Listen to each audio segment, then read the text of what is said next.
Bom dia a todos. Vamos iniciar. Vou convidar a todos para que fechemos os nossos olhos por alguns instantes.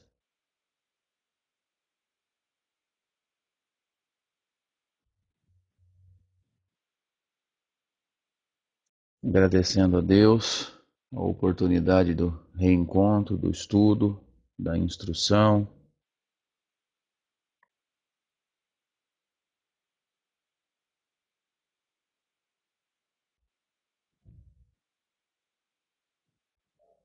Louvando ao Criador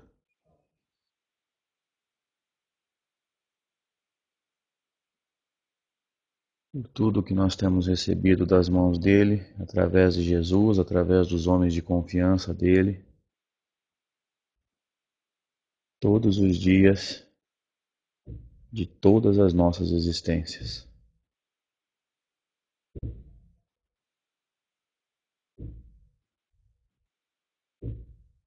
Senhor, nós não temos palavras para te agradecer tudo que temos recebido das tuas mãos. Aquele número incontável de bênçãos que nós recebemos e na grande maioria nem percebemos, porque é característica de espíritos imaturos espiritualmente não perceber as bênçãos que recebem.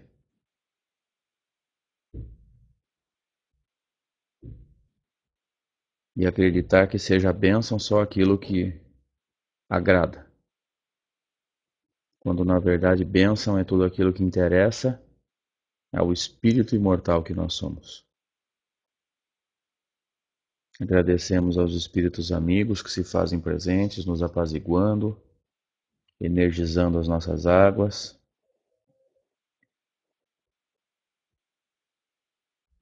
Fazendo cumprir a promessa e ao mesmo tempo a profecia de Jesus que dizia que onde 2 ou mais estivessem reunidos em seu nome, ali ele também estaria.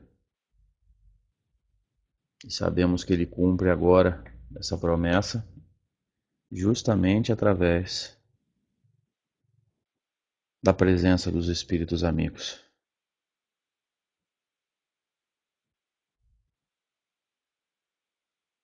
Nós não temos dúvidas, Senhor, quanto à presença dos teus homens de confiança. Nós não temos dúvidas do amparo espiritual que nos envolve nesse momento. O que muitas vezes duvidamos, Senhor, é de nós mesmos, da nossa capacidade de manter sintonia com eles. Mas sabemos que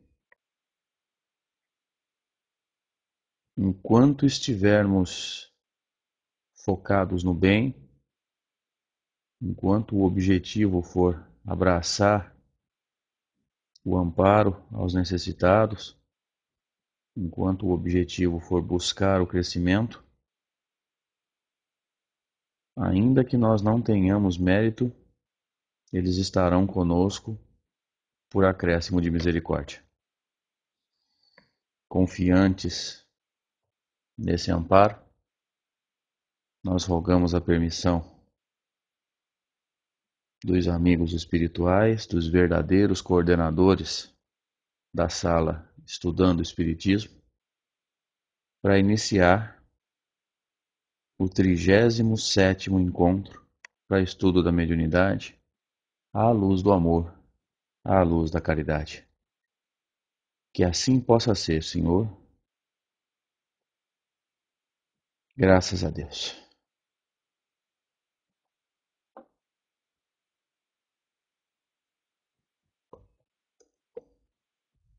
Retornando então, gente, ao nosso estudo, já que semana passada nós não pudemos estar aqui, a sala havia sido cedida para a NET fazer o estudo dela, um pinga-fogo com o Zé, mas houve um problema no voo, a NET não pôde estar presente, eu estive em jornada pelo Rio de Janeiro, então não foi possível estarmos estudando na semana passada. Mas graças a Deus estamos de volta, com saudades de vocês, dos estudos, da companhia, do carinho dos amigos. Nós estamos no capítulo 8 do livro Estudando a Mediunidade, de Martins Peralva. O capítulo tem o nome de Tomadas Mentais. Para aqueles que têm a mesma edição que eu, a página é 61. Peralva, no estudo passado, vinha falando para a gente sobre a reciprocidade vibratória, sobre sintonia. Tocou na compensação vibratória.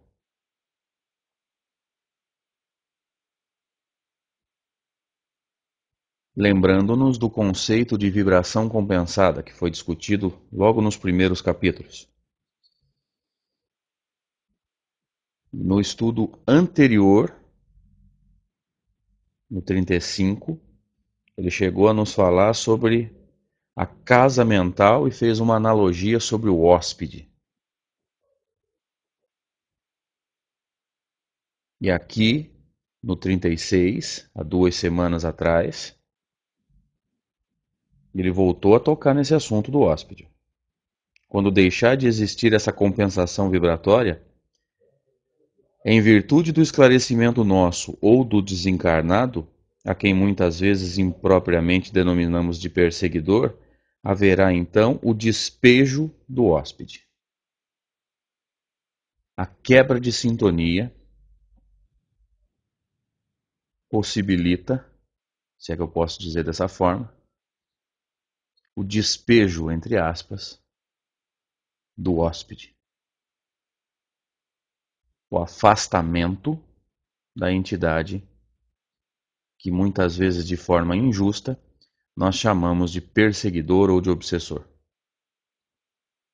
Embora nós tenhamos que fazer uma ressalva aqui, porque nós usamos um termo inadequado, porque afastar perseguidor, afastar espírito, nunca foi o objetivo principal dos trabalhos espíritas.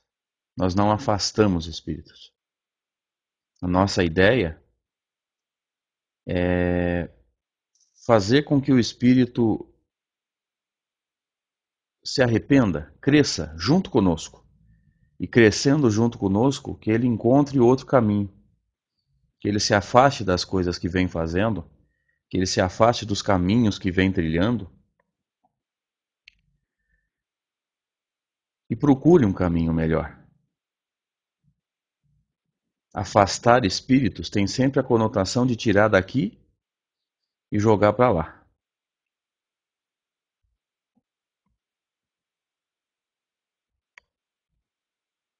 E sobre esse assunto do despejo do hóspede da nossa casa mental, eu acho interessante citar, porque eu relendo o Livro dos Espíritos há pouco tempo, eu encontrei uma pergunta que me intrigou. Eu já tinha lido, mas não tinha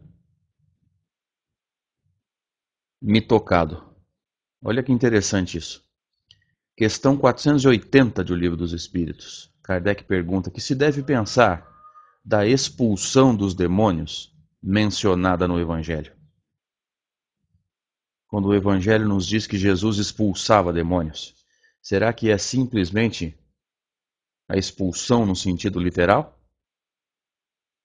E pela resposta do Espírito de Verdade, nós vamos ver qual é a conotação da expulsão de um demônio, da expulsão de um espírito nos Evangelhos. O Espírito de Verdade responde: depende da interpretação que se lhe dê. Se chamais demônio ao mau espírito que subjugue o indivíduo, pois nós nos lembramos que na conotação antiga, demônio não era maldade, demônio significava espírito. Então, se o que nós estamos chamando de demônio, se o que nós estamos chamando de demônio por um espírito ruim, olha o que o Espírito de Verdade está nos dizendo. Desde que se lhe destrua a influência, ele terá sido verdadeiramente expulso. Gente, ele está interpretando. O Espírito de verdade está interpretando para a gente o que significa a expulsão do demônio nos evangelhos. Vou ler de novo. Desde que se lhe destrua a influência, ele terá sido verdadeiramente expulso. Quebrar vínculo, quebrar sintonia. Evangelizar a vítima para que não mais ela tenha sintonia com o seu perseguidor. Isso é expulsar o demônio. O Espírito de verdade está interpretando o sentido de expulsar demônios na Bíblia. E ele prossegue. Se ao demônio atribuirdes a causa de uma enfermidade, quando a houverdes curado, direis com acerto que expulsastes o demônio. Então, quando Jesus curava, nesse caso principalmente, enfermidades causadas por problemas mentais, problemas de obsessão, ele também simbolicamente estava expulsando o demônio. Então, quando o Peralva nos fala sobre a reciprocidade vibratória, a quebra da compensação vibratória, a quebra das vibrações compensadas e o despejo do hóspede na nossa casa mental, eu achei interessante trazer essa questão 480 e o Livro dos Espíritos. É tudo uma questão de interpretação.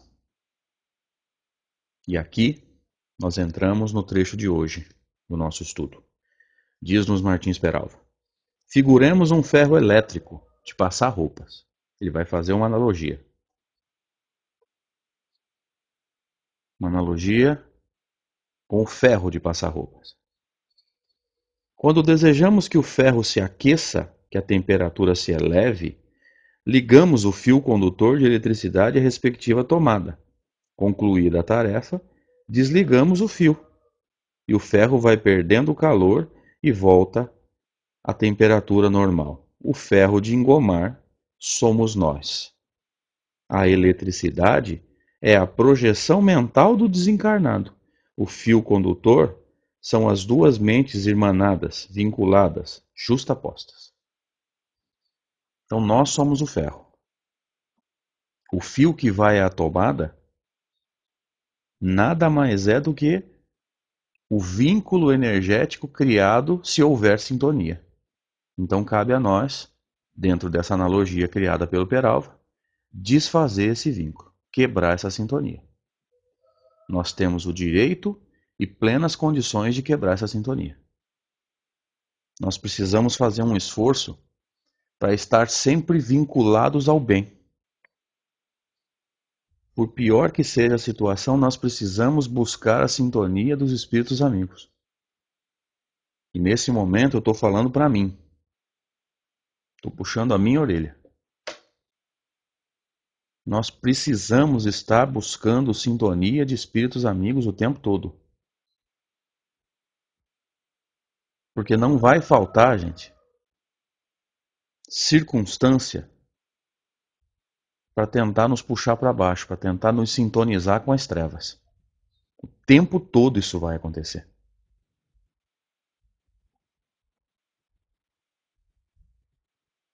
O tempo todo as circunstâncias vão tentar nos puxar para baixo. Isso é característica da transição.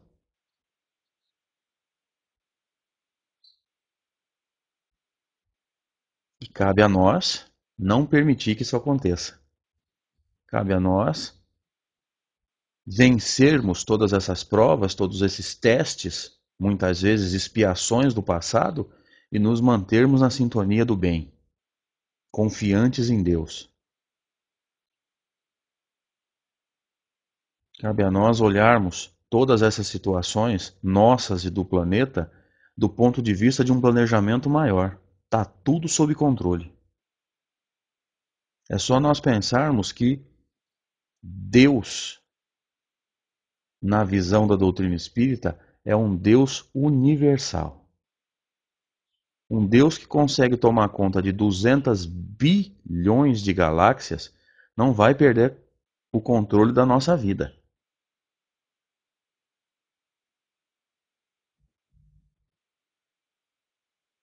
E só há desordem na nossa vida porque nós tentamos o tempo todo atrapalhar os planos de Deus para nós.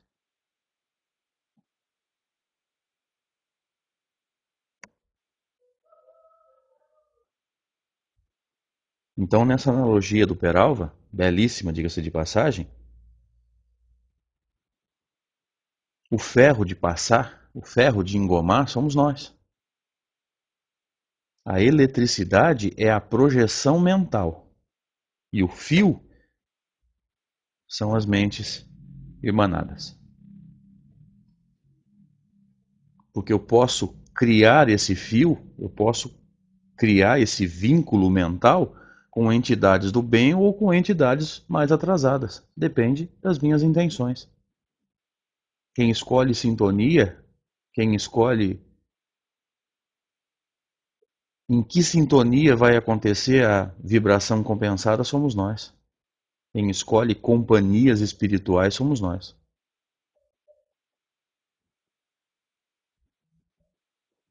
Se nós queremos os espíritos amigos por perto, nós precisamos nos manter bem, em paz, resignados perante os problemas, e mais do que em paz e resignados perante os problemas, nós precisamos nos manter trabalhando,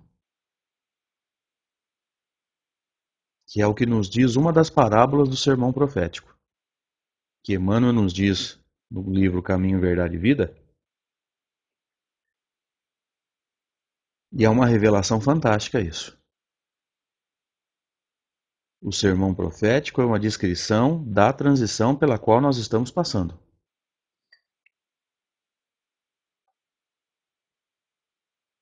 E nessa parábola que eu estou fazendo alusão, que eu estou fazendo a citação, Jesus nos diz que o Senhor, quando advém, quando chega, ele espera encontrar o seu servo trabalhando.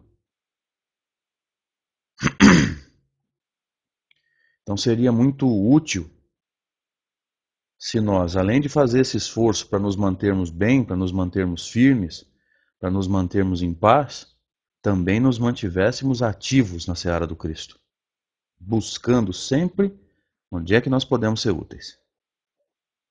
Porque aí, esse fio do ferro de passar, ele vai procurar tomadas melhores. Ele vai procurar sintonias mais altas com os espíritos amigos. Não com quem não tem nada para nos oferecer e ainda vai nos roubar energia e ainda vai tentar passar rasteira na gente. E o Peralva prossegue. Raciocinando dessa forma, somos compelidos a crer que o estudo e a meditação são forças valiosas no processo de nossa renovação espiritual. Nós precisaríamos, gente, nos manter pelo menos alguns minutos por dia, e aí não tem como quantificar, porque às vezes eu vejo colegas espíritas dizendo assim, nós temos que estudar 1 hora por dia. Outros falam 2 horas, outros falam meia hora. Eu acho que não tem como quantificar, porque cada um sabe do seu tempo. Mas nós precisaríamos, pelo menos alguns minutos por dia, buscar esse estudo, porque nesses momentos, gente, a vibração compensada sintoniza com o mais alto. Nosso amigo Beto Costa, ele sempre nos diz que quando nós lemos, por exemplo, Paulo e Estevão, nós nos sintonizamos com o próprio Paulo e com o próprio Estevão. Com Emmanuel, que é o autor da obra, que fez toda a pesquisa para poder passar aquilo para a gente pelas mãos do Chico. Nós nos sintonizamos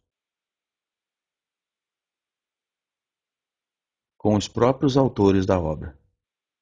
Então, se nós nos sintonizamos com Paulo, com Estevão, com Abigail, com Ananias, com Barnabé, com espíritos de tamanha elevação, imagina no momento em que as vibrações se compensarem, que tipo de troca vai haver? Imagina o que nós vamos receber em termos de paz, em termos de fortalecimento.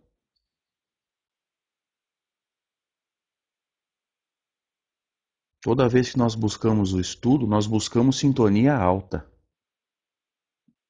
E ao final do estudo, invariavelmente, nós vamos encontrar uma paz indescritível.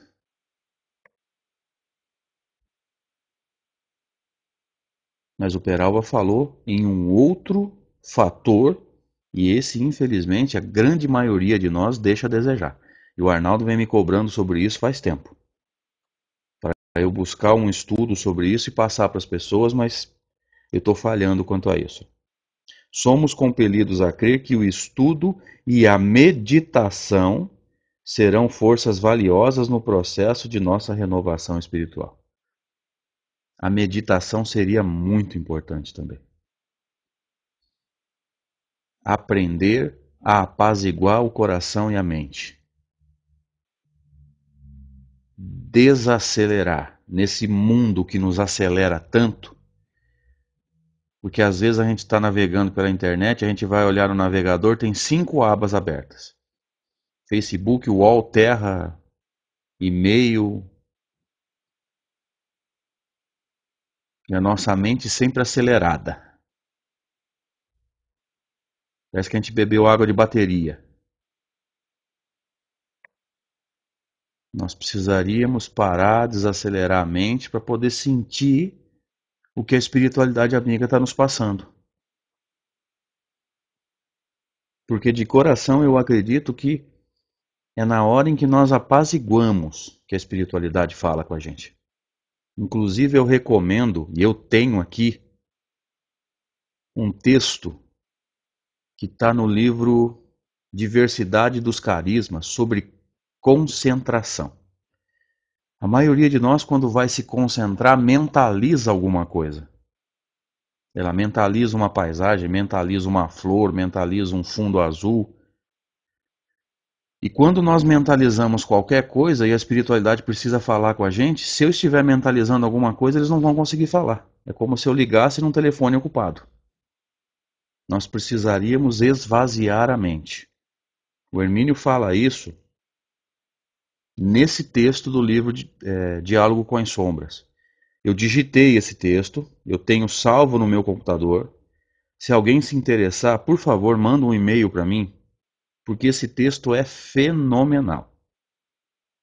Além desse mecanismo da concentração, o Hermínio nos diz também que a espiritualidade consegue falar com a gente quando nós vamos fazer coisas simples, que nós conseguimos fazer automaticamente, sem que exija de nós muito raciocínio. Por exemplo, quando nós estamos lavando a louça. E antes que alguém pergunte, eu faço isso. Porque lavar louça não exige um grande raciocínio. Nós estamos ali fazendo movimentos automáticos. E se os movimentos são automáticos e o mundo mental fica, entre aspas, desocupado, a espiritualidade consegue falar com a gente. Para nós que encarnamos homens, outro momento em que a espiritualidade consegue falar com a gente, quando nós estamos fazendo a barba. São movimentos automáticos, a gente não precisa ficar raciocinando, não ocupa muito do nosso mundo mental. E como o mundo mental está, entre aspas, ocioso, desocupado, a espiritualidade consegue falar com a gente. Sugiro a leitura desse texto. Manda um e-mail para mim, que na resposta eu envio o e-mail para vocês. Meu e-mail, andreespirita@gmail.com. Me dá um segundinho, porque tem participações aqui em cima e eu não posso deixar passar. A Beth, lá da capital, vem nos trazendo. Por isso a leitura de um trechinho do Evangelho todos os dias eleva os nossos pensamentos para a vibração do bem. Exatamente. A gente só não pode esquecer, né, Beth? Como nós já comentamos, que tem diferença entre a página diária do Evangelho e o culto do Evangelho no lar. Mas a página diária do Evangelho é muito importante e o culto do Evangelho no lar é mais importante ainda. Mas a colocação da Beth está corretíssima. Uma página, ou que seja meia página, todo dia, para nos sintonizar com o bem e nos manter numa sintonia melhor. O Denilson, lá de Natal, no Rio Grande do Norte. Nunca parei para pensar na meditação. O que o André falou. Realmente, quando termino um estudo, sinto-me forte, sinto-me muito bem. É a sintonia, né, Denilson? Porque o mundo puxa a gente para baixo, puxa a gente para o materialismo, puxa a gente para o estresse, para a correria. E nós precisaríamos estar saindo dessa sintonia. Chico Xavier tem uma metáfora belíssima. Ele usa a linguagem de música. Ele fala que nós deveríamos vibrar o tempo todo uma oitava acima, um tom acima. Essa é a linguagem de música.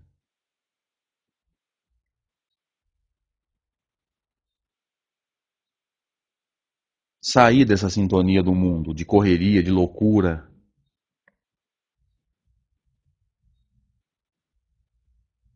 Se a gente não consegue por causa das nossas atividades,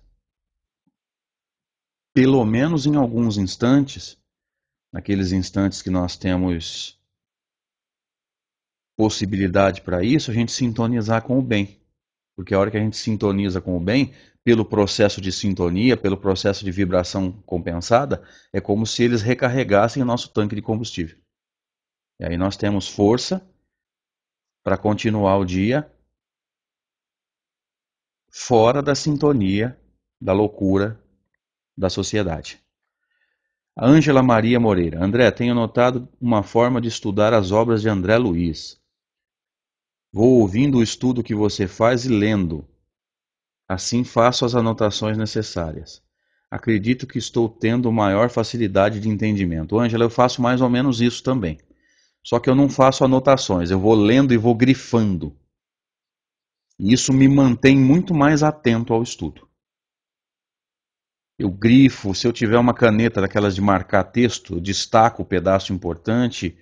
Essa atenção a mais me mantém muito mais focado no estudo. Se eu simplesmente ler, parece que não é a mesma coisa. Então eu não anoto, mas eu vou grifando, eu vou destacando, eu faço alguma anotaçãozinha bem básica, para que na hora que eu precise desse material para escrever uma palestra, para escrever um texto, eu sei mais ou menos aonde está. Mas esse método, né, de grifar ou de fazer as anotações nos mantém muito mais focado no estudo, eu concordo. Meu amigo Rangel, lá de Votuporanga, perante Jesus, em todos os instantes, reconhecer-se na presença invisível de Jesus, que nos ampara nas obras do bem eterno. Conduta Espírita, livro de André Luiz. Angel, obrigado pela participação, amigo. A Meire, lá de Presidente Juscelino, está nos dizendo: estou lendo o livro Diálogo com as Sombras, apesar de não estar participando de sessões mediúnicas. É um livro fantástico. Inclusive lá no Rio, eu tive a oportunidade de conhecer pessoas que foram amigos pessoais de Hermínio Miranda. Você não sabe o tanto que o meu coração se alegrou por saber que pessoas que estavam ali ouvindo meu singelo trabalho foram amigos pessoais do Hermínio. E por pouco, Arnaldo, presta atenção nisso agora. Por pouco que não me levaram para conhecer Jorge Andréa, que é um grande estudioso, um grande escritor espírita lá do Rio. Que pena que eu terminei uma explanação às 11 e pouquinho da manhã e tive que pegar o voo a 1 da tarde para vir embora. Se eu fico até na segunda, tinham me levado para conhecer o Dr. Jorge André. Você imagina o tanto que eu fiquei feliz, cara.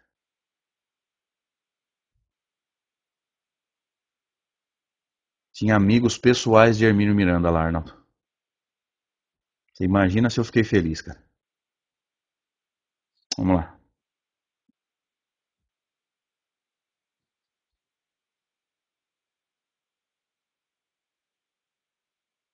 Não tem mais participações. Vamos voltar para o texto do Peralva.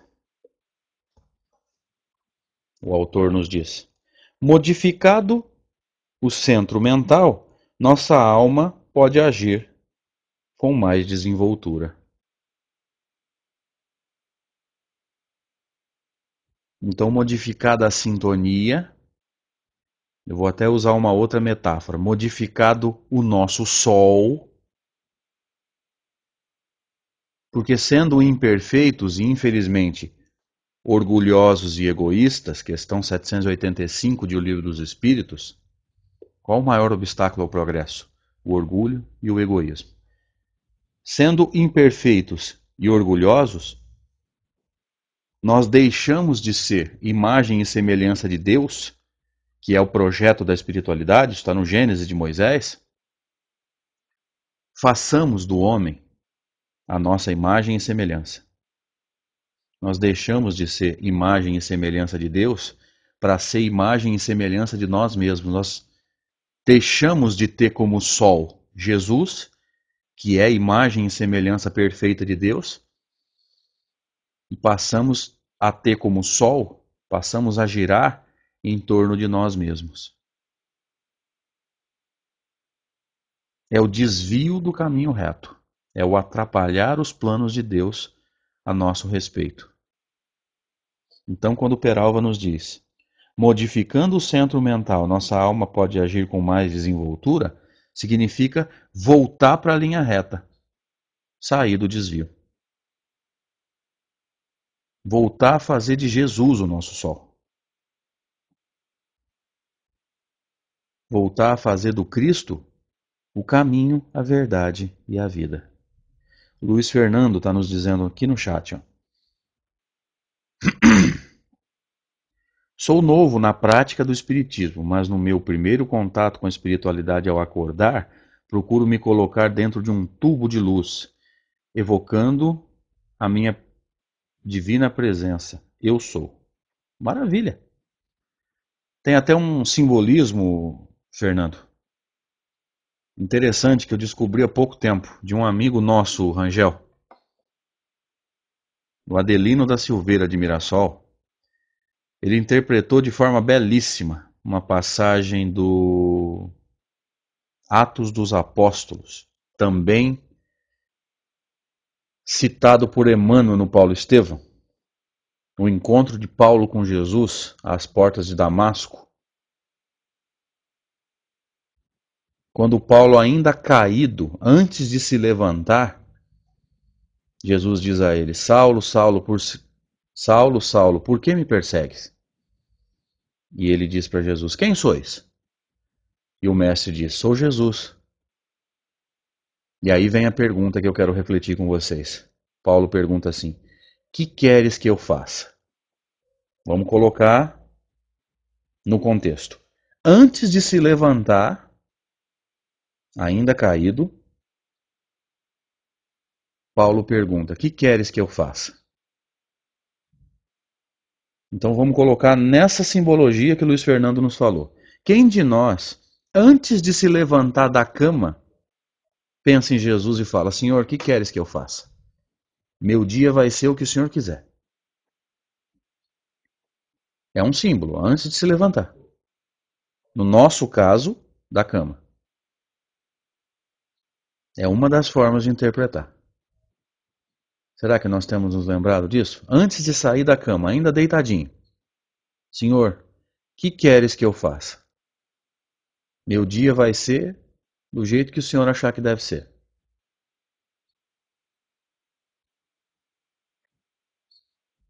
É um símbolo. Fica o convite para reflexão. Meu amigo Léo, lá de Anápolis, em Goiás, nos dizendo, André, nessa semana dei passagem para um espírito que se encontrava gestante. Lembro que no dia da reunião senti algumas cólicas. E na hora da comunicação psicofônica ela deu à luz a uma menina. Parto normal, no plano espiritual. Senti sua agonia, as contrações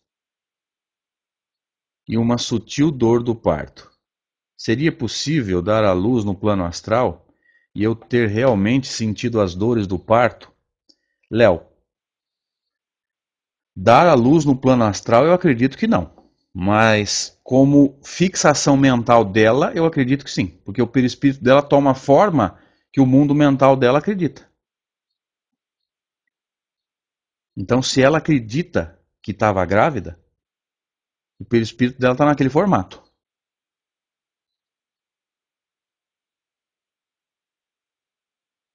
Até aí, sem problemas. Agora, dar à luz, sinceramente, eu acredito que não. Que aí nós vamos ter que cair nessa polêmica que o movimento espírita criou agora de gestação no plano espiritual. Eu não vou entrar nisso.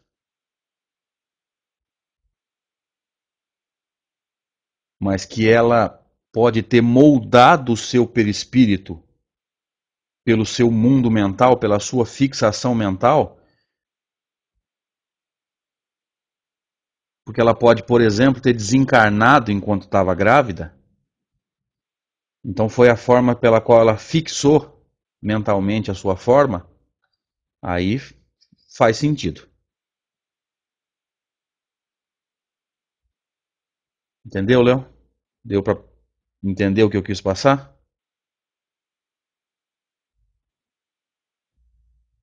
Ótimo. Imagina, cara. Fico feliz de ajudar. Vamos lá, voltando para o texto. E o Arnaldo está lembrando bem, ó, gravidez psicológica é recorrente no plano físico. Então quer dizer que no plano espiritual isso pode acontecer também. Arnaldo, obrigado pela participação, cara. Olha que informação importante, ó. Muito bem lembrado. Voltando para o texto do Peralva.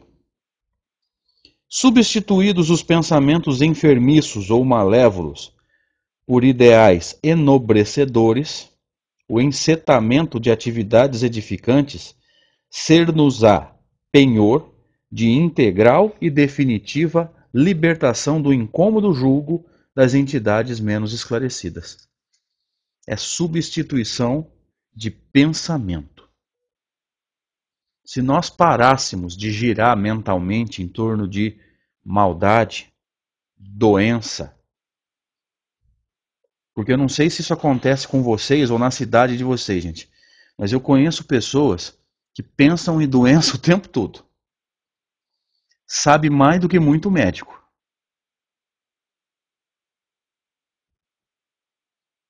Eu conheço gente aqui na minha cidade que parece uma faculdade de medicina. Sabe todas as doenças, todos os sintomas e todos os medicamentos.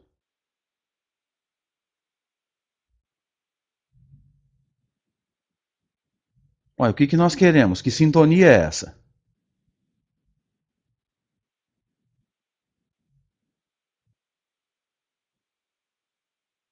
Mas é lógico que isso não vai dar certo. A pessoa vai ficar doente. Gira em torno o tempo todo disso. E mais, acredita que sem remédio não vai sair da situação difícil? Remédio é ajuda. É como se eu estivesse no fundo de um poço e alguém pusesse uma escada. Remédio é a escada. Mas quem tem que subir sou eu.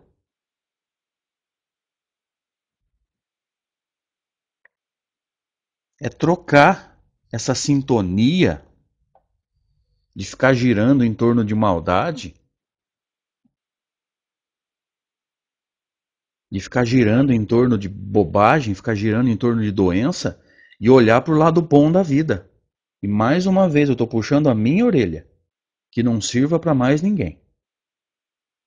Tem tanta coisa boa para a gente olhar e às vezes nós sintonizamos com coisas erradas. Nós sintonizamos com o lado podre da vida.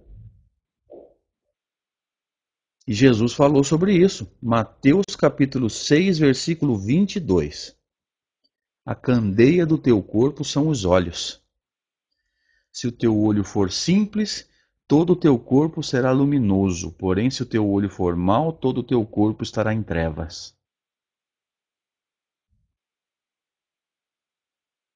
Fazer do nosso olho bom, simples, depende de nós.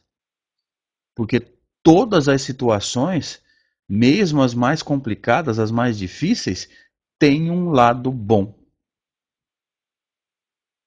Só que por vício, inclusive vício vibratório, nós procuramos o lado errado das situações. Depois a gente não sabe por que a gente fica doente. A Rose está nos trazendo. É porque me falaram que ele não reencarna mais, que ele já tinha cumprido a sua missão, aí por isso tenho essa dúvida. Ah, entendi. Arlindo está nos trazendo também. Eu penso que existem certas moléstias que não são curadas por fazerem parte do próprio plano de Deus, no sentido de frear determinado ser humano. São as doenças de cunho reencarnatório, né, Arlindo? São aquelas doenças que ainda não têm cura. Por exemplo, a cura do HIV ainda não foi encontrada. E eu acredito de coração que haja um motivo para isso. Porque nós temos que pensar que se a cura do HIV fosse descoberta, o que ia se tornar o comportamento sexual do planeta?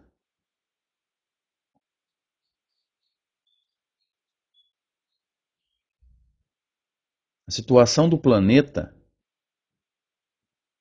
sexualmente falando, ela pioraria muito.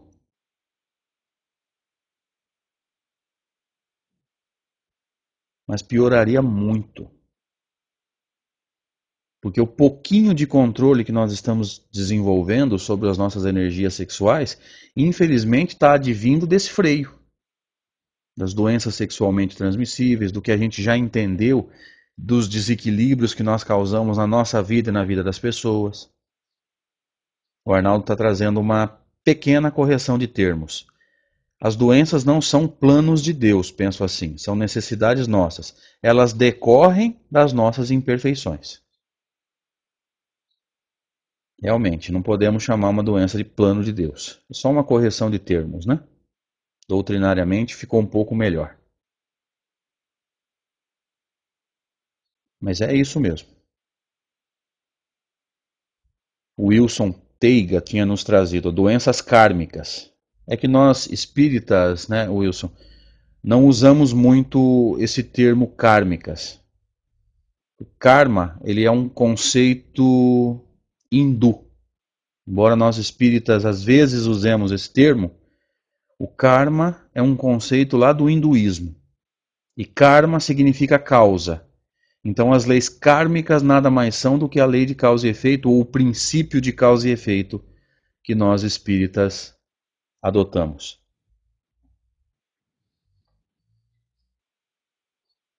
Vamos lá? Vamos voltar para o texto? Peralva nos traz.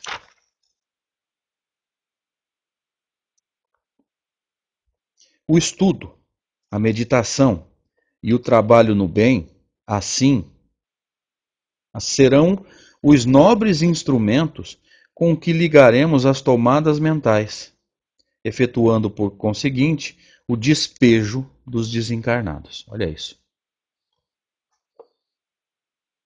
O trabalho no bem, a meditação, o estudo, o ato de refletir as lições que estão sendo estudadas, vão fazer com que a nossa vibração se eleve, com que nós encontremos paz. E encontrando essa paz, nós vamos, entre aspas, despejar essas entidades. Embora despejar não possa ser levado esse termo ao pé da letra. Porque muitas vezes o desencarnado ele não é despejado. Quando nós crescemos, ele cresce com a gente. Ele se arrepende com a gente, ele se evangeliza com a gente.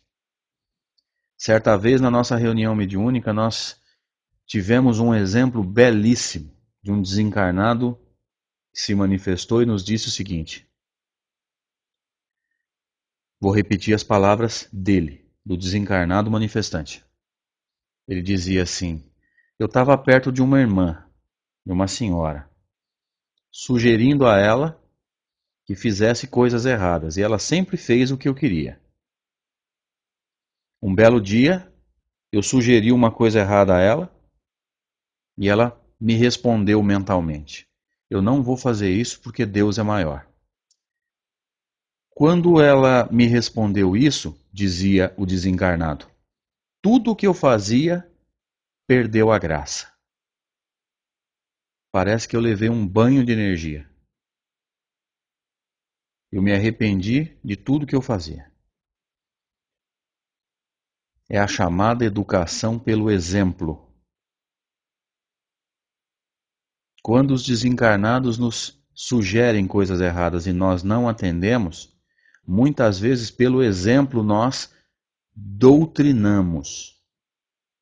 Embora nós já saibamos que esse termo já está caindo, e o próprio Emmanuel chega a falar sobre isso no Consolador, a diferença entre doutrinar e evangelizar,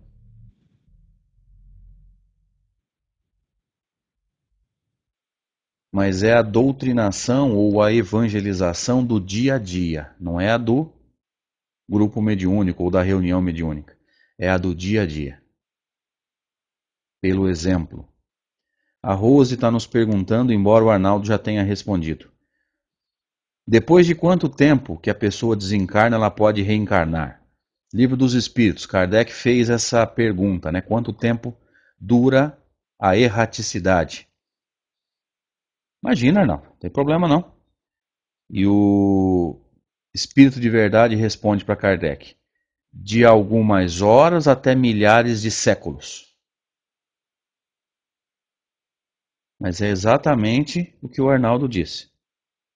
Depende de cada um, das necessidades, do nível evolutivo. Quanto mais evoluído, maior o tempo entre uma encarnação e outra, a ponto de alguns espíritos evoluidíssimos, citados nas obras de André Luiz, não reencarnarem em espaços menores do que 700 anos.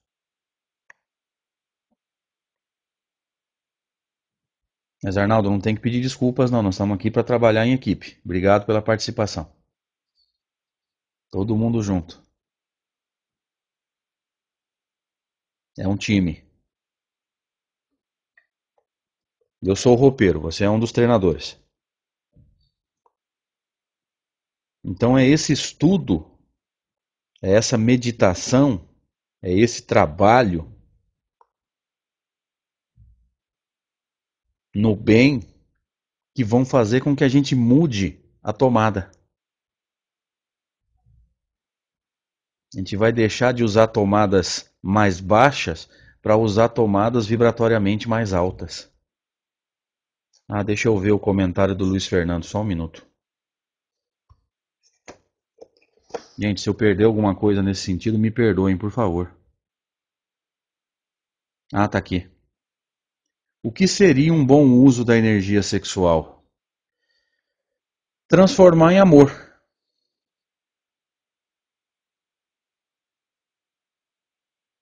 Por isso que dizem que tem gente que faz sexo, tem gente que faz amor.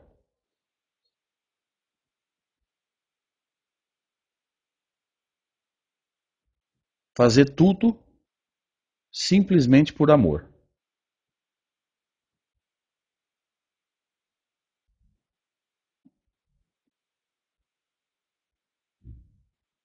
Vou sugerir ao Luiz Fernando, nesse caso,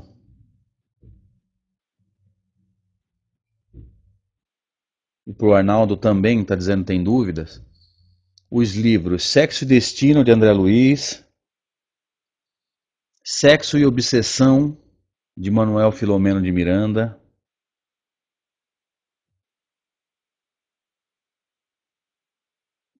Mas a espiritualidade nos diz, e aqui vai uma receita, vamos dizer assim. A espiritualidade nos diz que nós precisamos, quando as energias sexuais estão desorganizadas, usar esse excesso de energia para outros fins, canalizar para outras necessidades. Aí o Arnaldo deu uma sugestão aqui. Ó.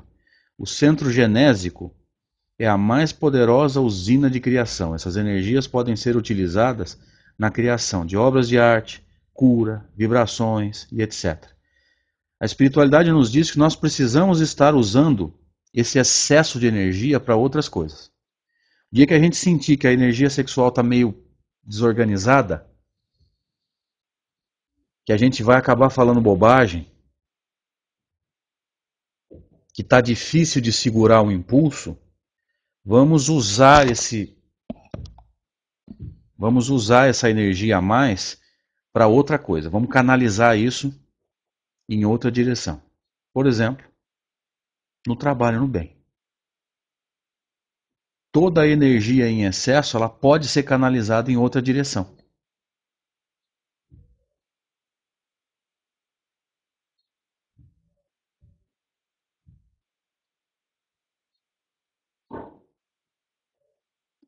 O Luiz Fernando está nos trazendo uma informação. Ó. O celibato gerou muitos comportamentos pervertidos. Aí nós temos que pensar o seguinte: o que a espiritualidade nos sugere? Que eu pegue a energia que está sobrando e direcione para outra direção.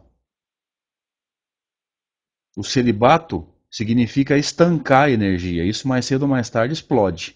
Por isso que nós vemos tantos celibatários violentando crianças. A energia que estava estocada explodiu.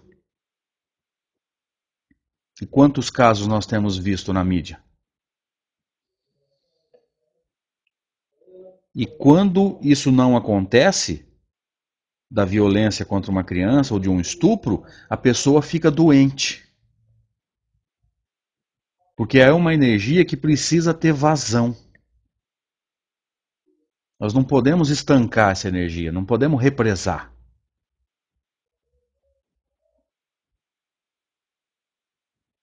Olha que informação importante o Arnaldo está nos trazendo. Quando o celibato é decisão de fórum íntimo, como o exemplo do Chico, a coisa é diferente, não é? Sim, mas aí não podemos chamar de celibato, né, Arnaldo? Nós temos que chamar de disciplina. Estou só corrigindo o termo, para as pessoas poderem entender. Aí é uma questão de disciplina. A pessoa entende que já não precisa mais daquilo, é um espírito sublimado, e ele muda por si. Aí é disciplina. Aí é o próprio espírito, no caso do Chico encarnado, né? Que entendeu que não há necessidade e direcionou essa energia para outra atividade. No caso do Chico, como a Beth disse um pouquinho para cima, direcionou toda a energia para o bem, para o amor ao próximo. Agora, celibato significa proibição. E tudo que é proibido, no caso das energias sexuais, significa acumular energia que mais cedo ou mais tarde vai explodir.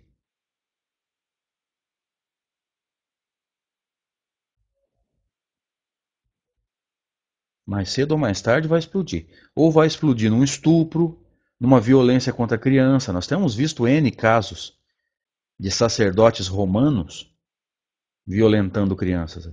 Tanto que os papas vieram a público pedir perdão pela igreja. E quando não acontece esse tipo de violência,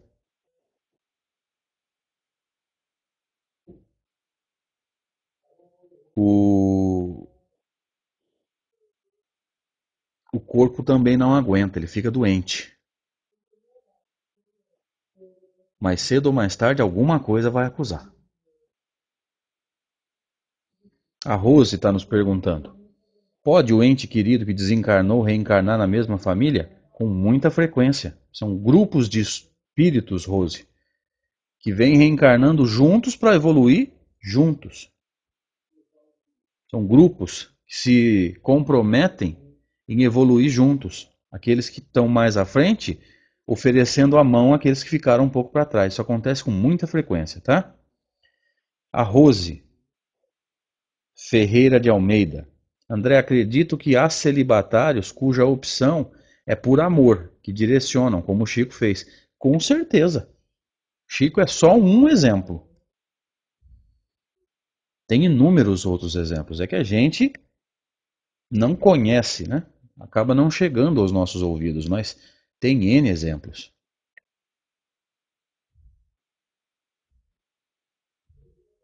Só chegou vamos dizer assim, um exemplo que é o do Chico, mas certamente não tem um só. Norival, de São Bernardo do Campo, São Paulo. A doutrina e a ciência nos dão elementos para tomar melhores decisões. Temos palestrantes que discutem o tema, com certeza. E quando o palestrante consegue, né, Norival, juntar elementos de doutrina com elementos sérios e confiáveis de ciência, fica belíssimo o trabalho. A gente vê isso muito no trabalho do Sérgio Felipe de Oliveira, que é aí da tua região, é de Santo André. Desculpa, não é não. Que é aí de São Paulo. Sérgio Felipe faz um trabalho belíssimo de juntar as obras de Kardec, as obras de André Luiz e fazer pesquisas científicas com a mediunidade.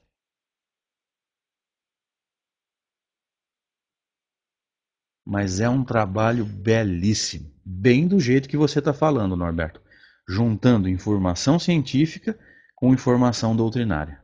Mas fica assim, sensacional. Wilson Teiga está nos trazendo.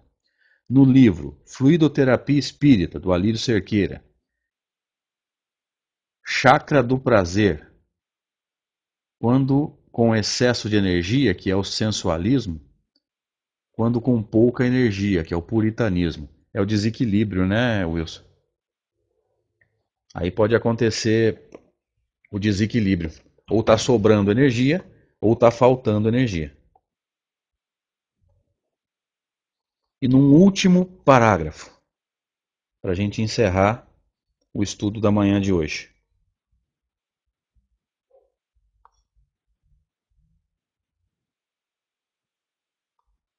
Para isso, para que aconteça o despejo do hóspede desencarnado, poderá exercer decisiva e salutar influência a palavra esclarecida dos doutrinadores encarnados. Aí já é o desencarnado que perdeu o vínculo com a vítima, sendo levado pela assistência espiritual para se manifestar numa reunião mediúnica. Poderá exercer decisiva e salutar influência a palavra esclarecida dos doutrinadores encarnados, que projetará para as nossas mentes necessitadas os princípios libertadores a que alude o assistente Aulos. Aqui é a palavra do Evangelho unida ao choque anímico, ao transe psicofônico. Porque dizem os estudiosos que quando em transe psicofônico, quando acoplado a um perispírito encarnado, o desencarnado sente um alívio por causa do fluido vital que ele está absorvendo do perispírito do médium. É a terapia do choque anímico. Meus queridos, encerramos aqui a parte expositiva. Estamos à disposição para possíveis perguntas. E a Rose Ferreira de Almeida já vem nos trazendo uma aqui. E as viúvas que não casaram mais, como combater o excesso de energia? Da mesma forma, Rose, direcionando esse excesso para o bem. Usa a energia para o bem. Está sobrando energia? Está se sentindo agitado ou agitada? Vai trabalhar no bem. Vai gastar essa energia.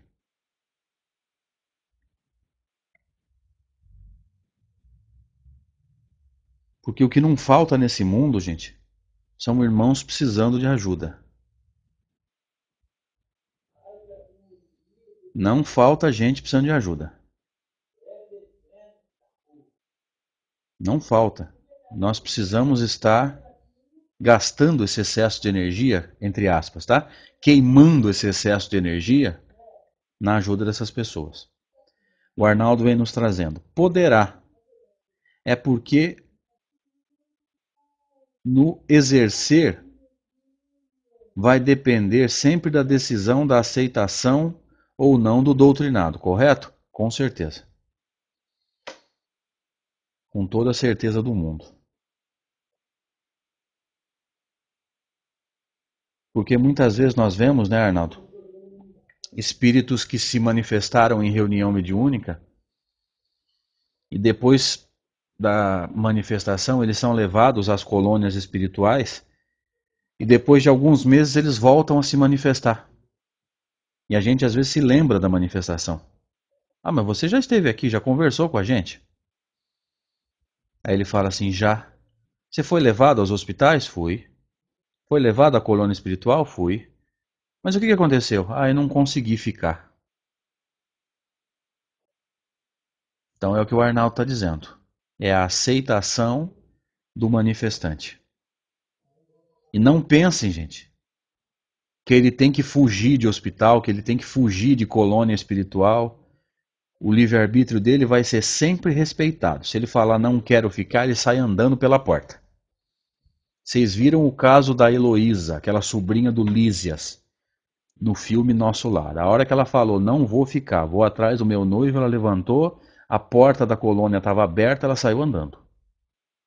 Não pensem que tem que fugir, pular muro, subornar segurança, não tem nada disso. O livre-arbítrio vai ser sempre respeitado.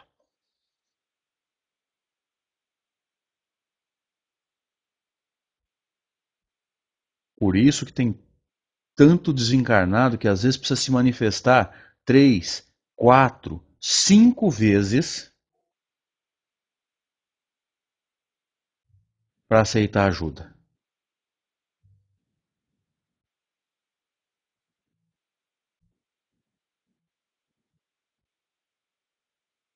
O Rangel está complementando. Fizeram de tudo para ela ficar. Sim, tentam convencer. Tentam mostrar qual é o caminho. Mas vão respeitar o livre-arbítrio nosso sempre. Se a gente bater o pé e falar não quero, a gente sai andando pela porta. Não tem essa de pular muro, fugir, subornar a segurança, fazer buraco por baixo da muralha, não tem nada disso. Vamos lá que tem algumas perguntas aqui. A Rose está nos dizendo, eu tenho vontade de ser médium, mas não sei se tenho esse dom. Rose, se tiver, ele vai se manifestar. Ela está até perguntando de novo. Ó. Como posso saber se tenho mediunidade? Se tiver, você vai perceber. Dá uma pesquisada, Rose. Joga no site de busca sintomas da mediunidade. Se tiver, você vai se identificar com alguns deles.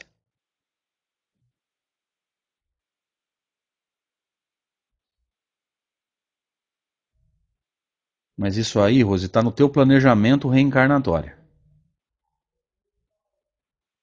Se tiver, você vai perceber, vai estudar e vai educar-se para o uso. Se não tiver, não adianta ficar tentando desenvolver faculdades que nós não temos. Essa resposta já vai complementar uma pergunta que foi feita aqui pela Rose Ferreira de Almeida. André, somos todos médiuns? O que Kardec nos traz?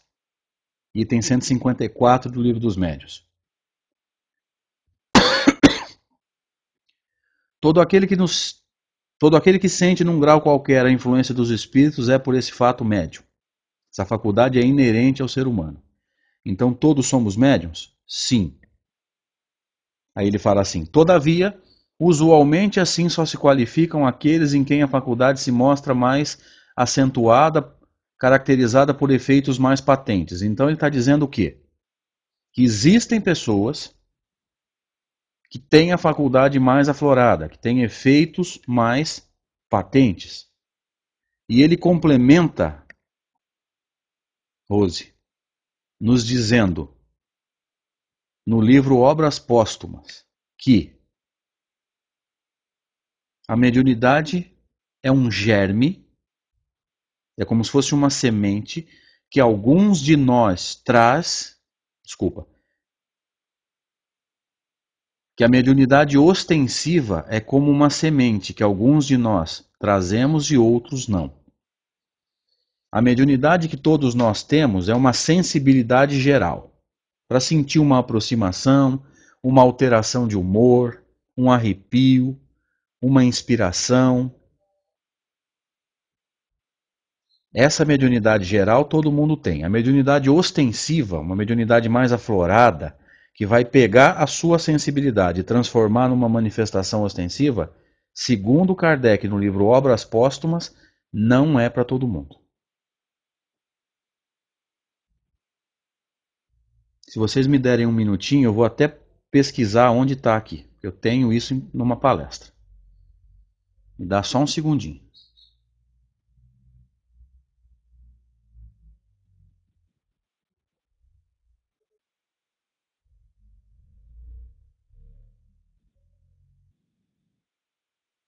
Já estou achando aqui.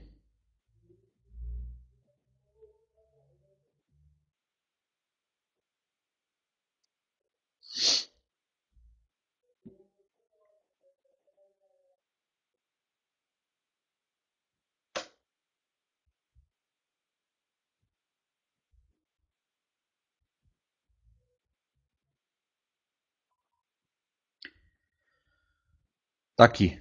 Livro Obras Póstumas, capítulo Manifestação dos Espíritos, subtítulo 6, dos Médiuns, item 34. Vou pedir que vocês prestem muita atenção nisso aqui. O agente de todos os fenômenos é o fluido perispiritual, e aqueles fenômenos não podem operar-se senão pela ação recíproca dos fluidos do médium e do espírito. Presta atenção agora. O desenvolvimento da faculdade mediúnica depende da natureza mais ou menos expansível do perispírito do médium e da assimilação deste, mais ou menos fácil, com o dos espíritos. Depende, portanto, da organização do indivíduo a faculdade, que pode ser desenvolvida quando existe o princípio, mas não pode ser adquirida quando o princípio não existe. Portanto, se o princípio não existe, mediunidade ostensiva, alguns de nós podemos não ter.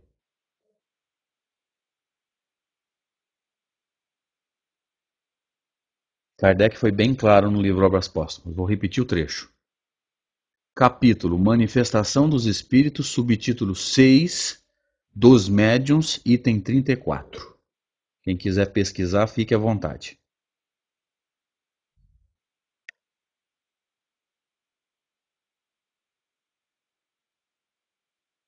Quem não tiver o princípio, não adianta querer desenvolver nada, não.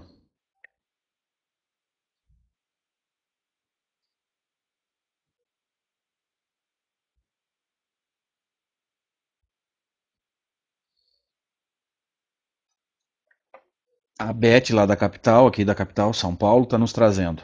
André, temos que lembrar que a intuição é a mediunidade do futuro, independente de ser médio ou ostensivo. Quem fala isso, né, Beth, é Chico Xavier num livro chamado Plantão de Respostas, subtítulo Pinga Fogo 2. Mediunidade do futuro é a mediunidade intuitiva. A Meire, lá de Presidente Juscelino, vem nos trazendo também. André, e no caso que aconteceu comigo, ao ler uma passagem do livro Evangelho segundo o Espiritismo, no quarto da minha filha, não consegui conter as lágrimas. Ela se assustou ao me ver chorando e nem eu esperava. Às vezes, o envolvimento espiritual, Meire, isso pode acontecer. Não se assuste. Agora, se é que eu posso dar uma sugestão, tenta. Nem sempre você vai conseguir, mas tenta não deixar isso acontecer, porque as pessoas que não estão preparadas se assustam. Imagina se alguém entrar aqui no meu quarto agora e eu estiver chorando. Não é culpa sua, mas é que infelizmente nós temos que lidar com isso. Nós estamos no meio de pessoas que não estão preparadas para o fenômeno. E isso faz parte da educação mediúnica.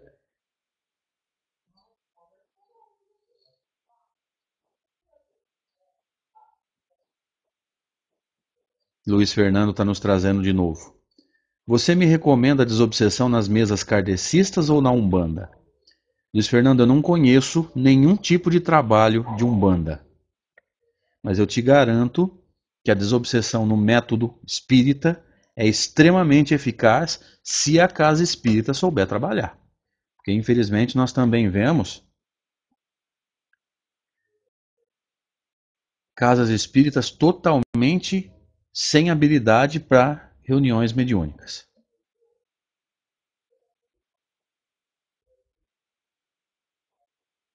Se a casa espírita tiver habilidade, tiver maturidade para uma reunião mediúnica, eu não tenho a menor dúvida para te falar.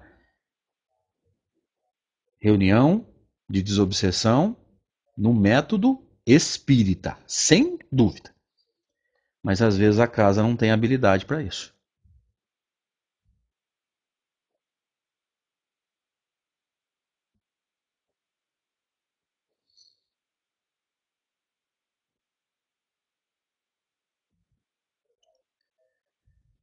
Bom, o Luiz Fernando nos traz de novo. Com certas músicas, deve ser isso, que ele toma, não sei se é um Kimba, Zé Pelintra, ou uma entidade que me acompanha e pode vir a trabalhar comigo após os estudos recíprocos e doutrinação. Então, nós até conversamos sobre isso alguns estudos atrás, Luiz Fernando, que é necessário que o médium se eduque, mas muitas vezes é necessário disciplinar também os espíritos que vêm com a gente para a casa espírita. Porque, em geral, pelo amor de Deus, que ninguém fique bravo comigo agora, em geral, entidades de Umbanda, eles são altamente indisciplinados. Eles gostam de fazer coisas que não precisa fazer. Mexer no cabelo do médium, colocar a mão no médium, o médium diz que sente toque, coisas desnecessárias. Então, muitas vezes, além de educar-se a si mesmo, é necessário disciplinar esses espíritos. Então, muitos espíritos de Umbanda gostam de charuto, gostam de bebida durante o ritual. Isso tudo faz parte da educação e da disciplina da forma de trabalhar nas casas espíritas. Ok? O Léo vem trazendo também. André, minha amiga espiritual me falou que estuda psicologia no plano astral. Ou seja, existem faculdades e escolas no plano espiritual, mas não tenha dúvida. Tem até um relato do Chico, Léo, dizendo-nos que Emmanuel 3x4 falava para ele que nos planos mais altos do que o plano em que Emmanuel está, ele era convidado a fazer curso de interpretação de evangelho. E ele se sentia um crocodilo, rastejando. E se o Emmanuel, que nos trouxe os livros Caminho, Verdade e Vida, Pão Nosso, Vinha de Luz, Fonte Viva, Segue-me, Paulo Estevam, está rastejando, eu estou aonde? Então existem faculdades e escolas no plano espiritual. E poderia esse estudo ser aplicado em uma existência posterior? Com certeza. Mas não tenha dúvida. Vai ser muito útil para ela e possivelmente para você também. Bia Sampaio, de Atibaia. André, existem casos de espíritos que ficam com você para impedir o desenvolvimento da mediunidade? Com certeza. Kardec até fala sobre isso no capítulo 23 do Livro dos Médiuns, Bia. Ele fala que um espírito pode se, entre aspas, apossar do médium. Não virar dono, mas se manifestar exclusivamente. E por falta de discernimento, tem médium que gosta e acha que aquele é o mentor dele. Mas ele atrapalha, sim. Pela perda do discernimento, porque desenvolver-se mediunicamente é o quê? É treinar as faculdades. E se eu estou acoplado a um espírito só, eu não consigo ver o todo, eu fico com a visão tapada. Mas pode acontecer, sim. Danielson, lá de Natal. André, estou participando de estudos em uma casa espírita, tanto do Livro dos Médiuns como o ESD. Estava com alguma dificuldade. Desculpa. Estava com alguma mediunidade, algumas percepções, e de uns dias para cá não consigo mais. Será que tinha esse germe? Será que o plano espiritual tem outros planos? Danielson, muitas vezes nós temos uma sensibilidade aflorada, mas a gente percebe que em alguns casos não é mediunidade. Em alguns casos a gente está com um envolvimento, que pode ser obsessão. E aí a espiritualidade acolhe a entidade e com o reequilíbrio do perispírito, a sensibilidade passa. Aí a pessoa acha que perdeu a mediunidade, ela nunca teve. Só estava um pouco aflorada por causa do desequilíbrio do perispírito. Não sei se é o teu caso. O que pode ser também? Às vezes é o que você falou. Será que o plano espiritual tem outros planos? Talvez nesse momento eles deem uma bloqueada energética para que você se dedique exclusivamente aos estudos. Talvez isso esteja nos planos deles. A gente não sabe. O que depende de você? Buscar conhecimento. Vá buscar conhecimento, vá buscar a evangelização própria, a correção, o crescimento moral.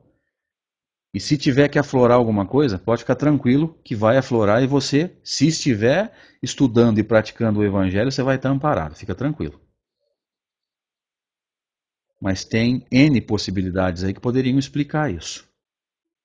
Mas com certeza o que você pode estar fazendo agora é isso. Busque conhecimento, busque esse crescimento moral, identificar possíveis falhas que todos nós temos, corrigir, e se tiver que aflorar mais lá na frente, a espiritualidade vai estar te amparando. Pode confiar. E ele complementa, ó, o que sinto é muita energia saindo das mãos. Estou participando de um curso de passes também. Talvez seja isso. Talvez eles estejam nesse momento direcionando você para o passe. Para lá na frente eles reorganizarem para que você volte a ter a sensibilidade mais aflorada. São possibilidades, tá?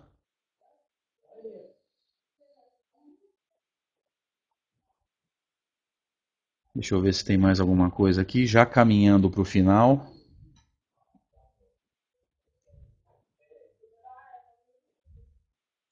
A Rose está nos pedindo para que nós repetíssemos o capítulo e o item do livro deve ser do Obras Póstumas, Rose?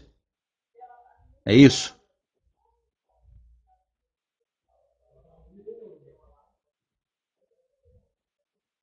Deixa só ela me ajudar aqui.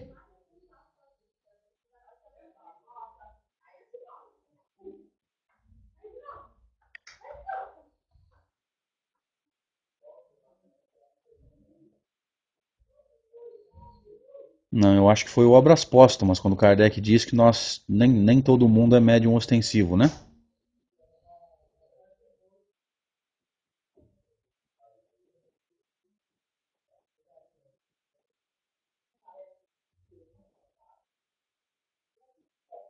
Vê se é esse aqui, ó. Capítulo Manifestação dos Espíritos, subtítulo 6 dos Médiuns, item 34. Depende, portanto, da organização do indivíduo a faculdade que pode ser desenvolvida quando existe o princípio, mas não pode ser adquirida quando o princípio não existe.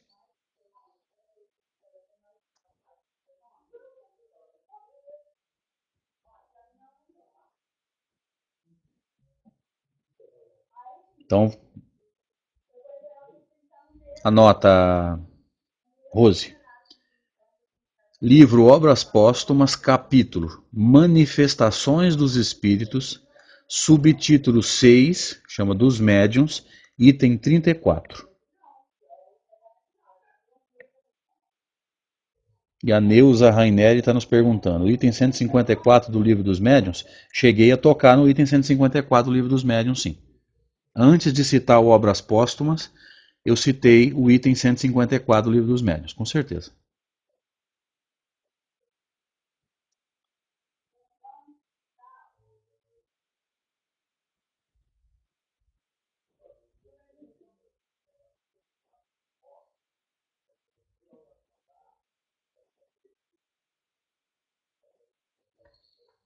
Vamos mandar um abraço, gente, para o pessoal da Rádio Brasil Espírita.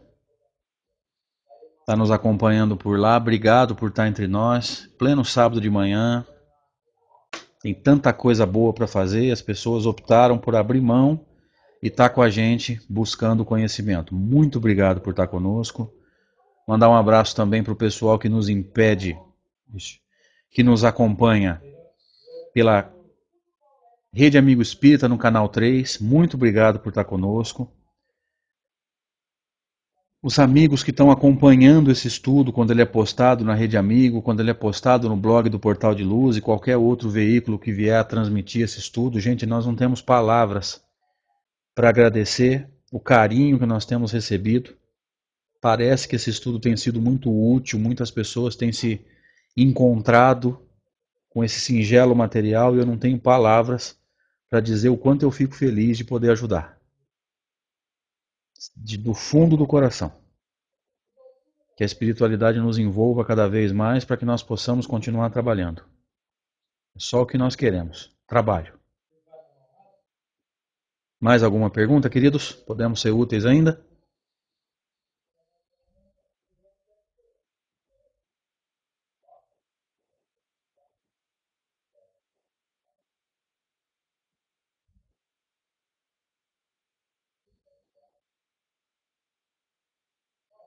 Então vamos caminhando para o final. Tem uma pergunta aqui da Natália. Natália vem nos trazendo. Quando a pessoa fica nervosa e pede para não olhar para ela e não ficar perto dela, pode ser obsessão? Natália, até pode. Mas às vezes é o estado emocional da própria pessoa que pede isso. Porque nós não podemos atribuir tudo também à pressão espiritual, né? Às vezes é o próprio desequilíbrio da pessoa que pede isso. Aí ela complementa e fica tremendo. Às vezes, Natália, pode ser um desequilíbrio emocional muito pesado. Pode ser obsessão? Pode.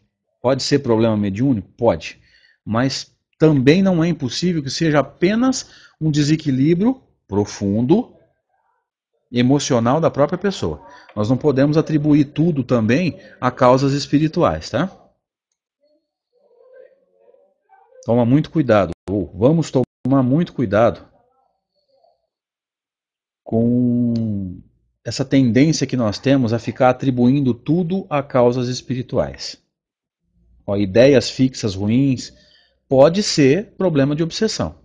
Pode ser gente de fora projetando ideias na mente dessa pessoa. Mas também pode ser fixação mental dela. Nada nos prova, nada nos mostra que é dela ou é obsessão. Agora, com certeza, Natália, o evangelho vai fazer muito bem para essa pessoa. Mas muito bem. A paginazinha diária,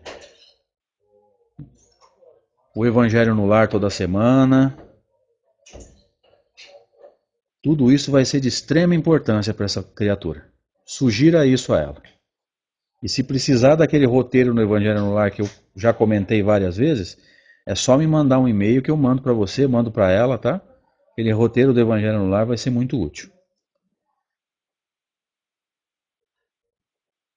Meus queridos, vou fazer a prece final.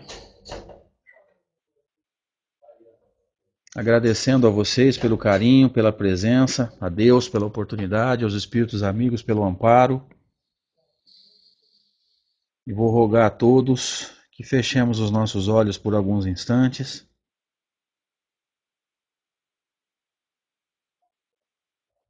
Agradecendo a Deus, agradecendo a Jesus,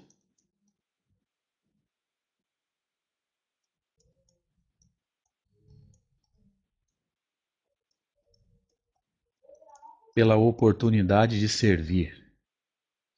Como tu nos dissestes, mestre, bem como o Filho do Homem não veio ao mundo para ser servido, ele veio ao mundo para servir.